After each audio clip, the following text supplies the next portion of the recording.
Hi everyone, I am Lady Stars and Fire, and this is our weekly reading forecast for the week of August 9th until the 17th. It is still our weekly Rune cast reading.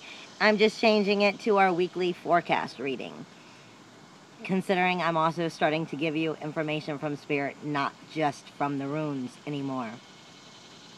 I need to start off the week with reminding you, just like last week, the harvest. The harvest is whatever you sow, you shall reap. Now remember, karma is part of that. And so is your communication skills, is what I'm told to remind you.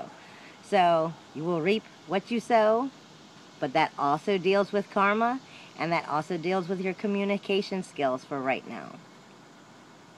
And then, as always, if you know anything about me, or if you follow my website itself, you know that I'm always doing the animal readings.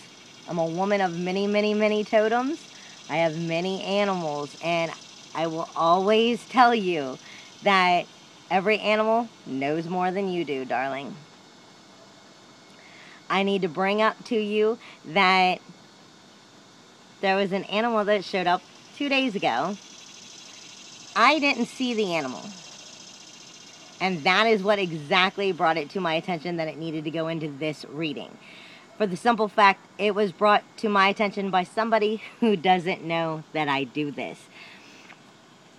The animal, of all weird things, I always say on the animal readings that it should be not an animal that you see all the time, not a pet, not like an animal you see all the time everywhere, maybe squirrels, so to speak. Well, this animal happened to be a mouse. Quiet as a mouse, my darlings. Sometimes it's important to realize loud is okay, but quiet has its strength too. And in quiet, just like the mouse, quiet like the mouse, you can become invisible. And by being invisible and quiet, you can gain knowledge, information. You can learn of things that you may not have known before. I'm one of those people. I'm a very hyper person. I'm a very uplifting person. I'm loud sometimes. I'm a bit obnoxious. But that's because I'm excited about life in general. So I tend to be loud often. What Mouse is saying, if you're one of these people, like me, it's not to change your personality. No, you're perfect the way you were made. But maybe view from outside of center stage. Quiet like the mouse, little invisible.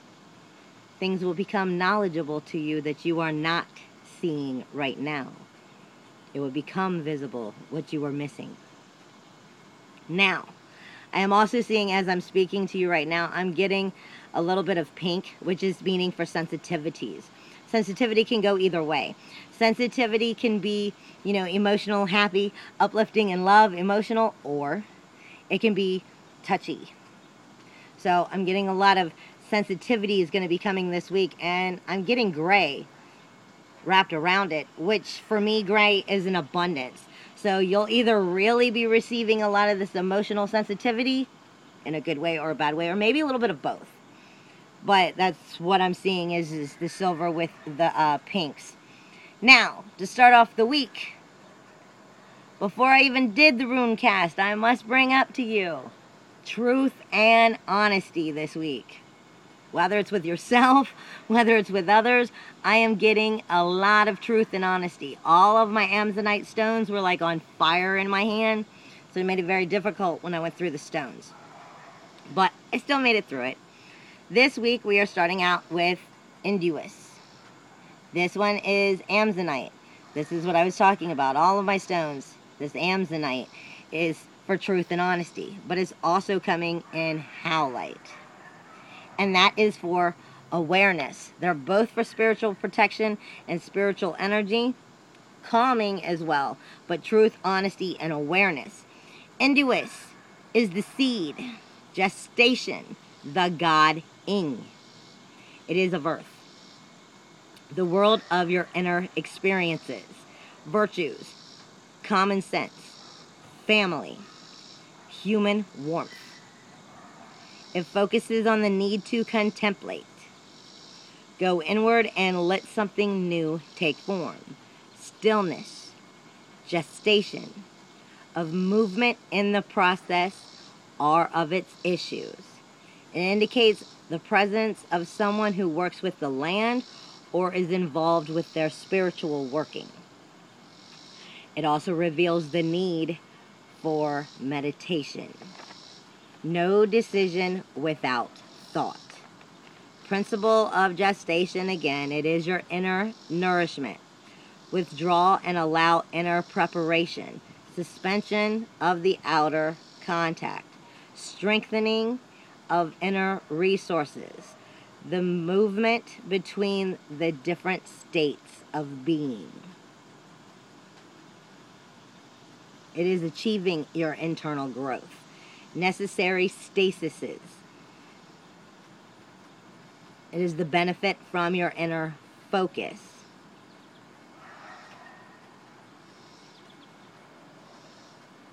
It is fertile energy.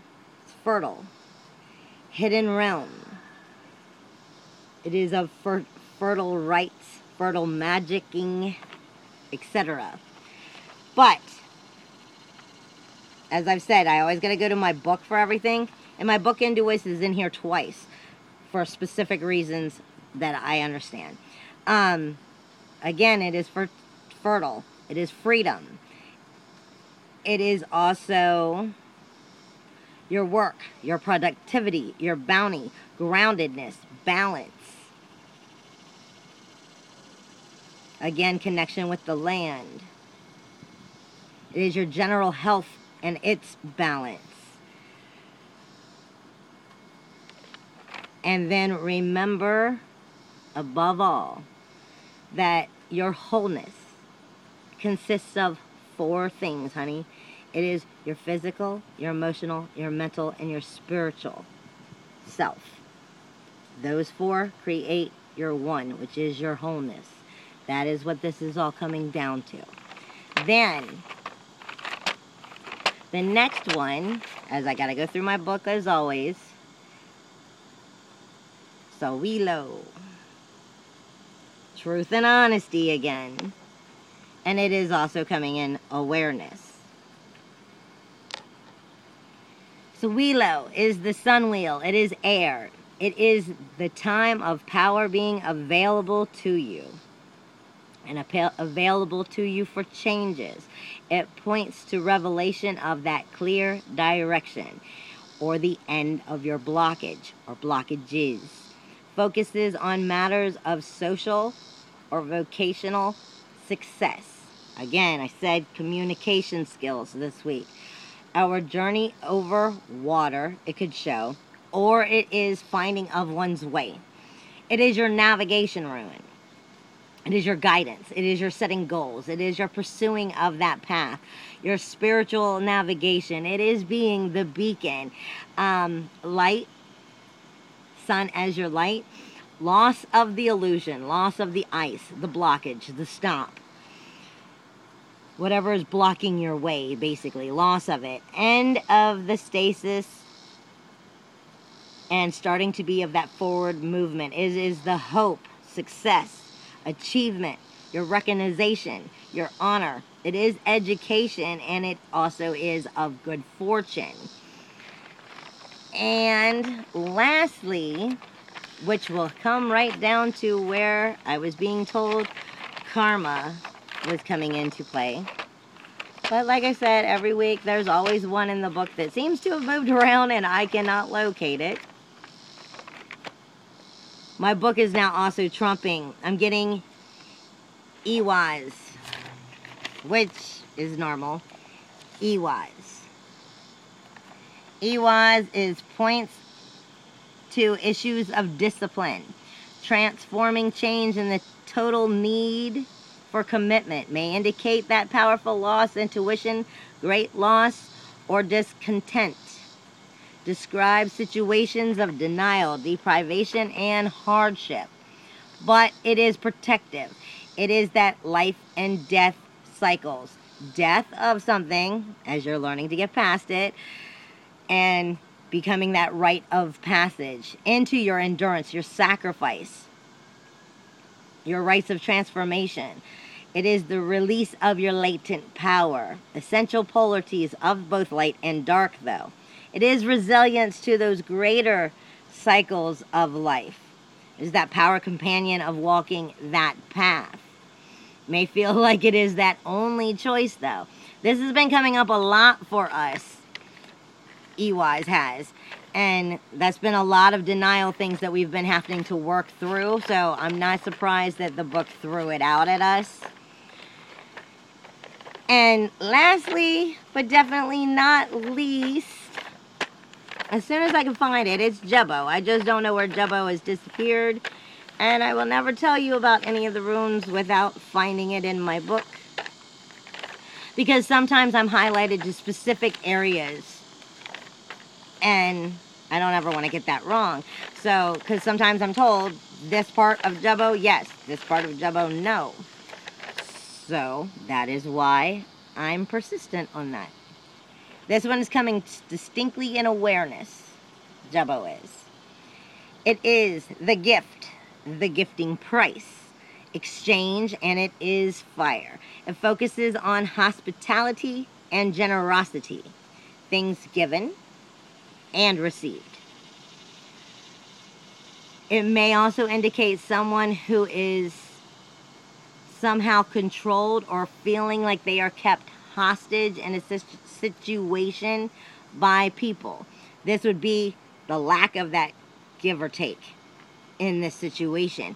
Or it can reveal someone's special gifts and the magical exchange, which can even be words. Words are magical. You got to remember how to use them properly. Symbol shows us where something must be given back for what has been received, or where something will be returned for where it has been offered. It is the sacrifice. It is generosity. It is also considered marriage. Gifting, the gifting price, receiving something that was unasked for. A gift and its obligations. Hospitality or hostage. Take and give. Shared energy. Serene ecstasy. Can also be sexual magic. Sexual magical exchange. Sexual exchange in general. It is fusion, sacrifice, agreements, the honoring of contracts. One's given word. Receiving things generously, darling. And above all, never forget that life itself is a gift to you. I hope you have a wonderful week, and I will see you later next week. And I just put out also another video for Venus's upgrade and chakra alliance. So you might want to check that out if you're having any of those symptoms. It might help you understand a little bit better. Hugs and kisses in the wind, and I wish you all wonderful blessings and love and light. But I also ask you, please, if you have time, check out the website, because I'm doing a global meditation on the 22nd for healing. And you can get all the details there. No one suffers alone anymore. Also in memory of the dead. LadyStarsandFire.com. If you enjoy my readings, please, can you share them or subscribe? It's greatly appreciated. Thank you. Bye, everybody.